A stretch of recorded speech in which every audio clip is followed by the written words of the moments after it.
The all-wheel drive Nissan NP300 is distinguished by the power of a pickup truck and the cross-country ability of an SUV.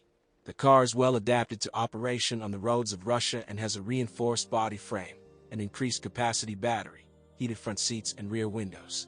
Reliable security system Nissan NP300 allows you to protect the driver and passengers in the most difficult and dangerous situations on the road. To do this, the package includes front airbags, 3-point belts with pretensioners on the front seats. The car is equipped with ABS, anti-lock brakes. Model NP300 is designed to carry 1,000 to 1,050 kilograms of payload. To ensure the convenience of loading and unloading, the tailgate is made folding. The length of the loading platform is 1.5 m, and the height is 0.4 m. No, you do not have déjà vu, and you have probably already seen this car somewhere. After all, the NP300 is nothing more than a slightly retouched 1998 Nissan pickup. Bumpers, wheel design, and optics have changed a bit. That's all. But at the same time, the language does not turn to call it obsolete.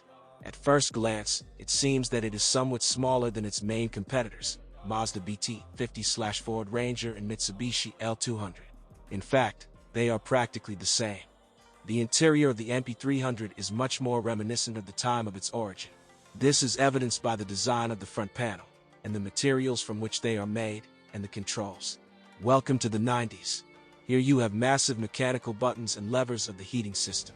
In such an environment, it is not surprising to see a cassette deck. Remember who last used cassettes? True, in the maximum configuration, a CD changer appears with it. Funny combination. The landing of both the driver and passengers is not too typical for pickups. The seats are very low.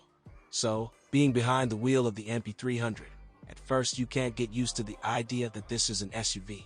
The class of the car is given out only by the presence of 2 transmission levers and a huge hood.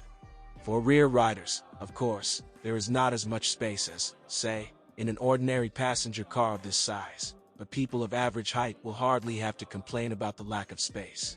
Complaints can be accepted all to the same low landing, and climbing into the back row is inconvenient because of the narrow opening.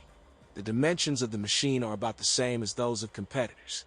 As a result, the dimensions of the loading platform are also standard, except that the sides are rather low. The tailgate, due to the massive bumper, cannot be folded down completely. You will have to be content with only a horizontal position.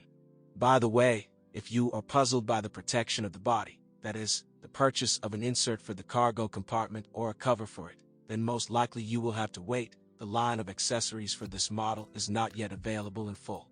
And on the road, especially a long one, they usually go with the packed body and interior. In this case, you can count on some kind of smoothness. There is also the flip side of the coin.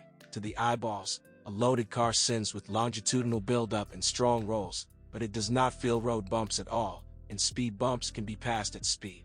If the entire load of the car is only the driver, there is a hint of handling, and with it a furious rigidity.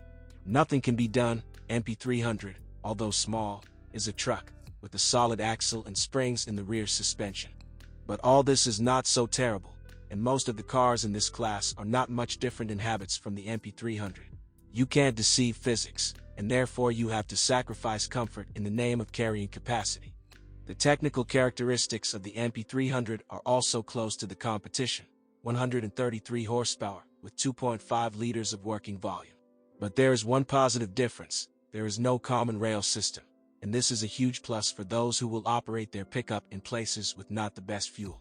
The fact is that classic diesel engines with high-pressure fuel pumps are not so demanding on the quality of diesel fuel. You can't blame the engine for lack of traction. Its torque is shifted to the low-speed zone, and this is an indisputable plus on off-road and under heavy loads. The accelerating dynamics of such a diesel engine is, of course, worse, but the NP300 is doing well in city traffic. The truck turned out to be quite maneuverable and easy to drive, which is also a big plus in the city crowd.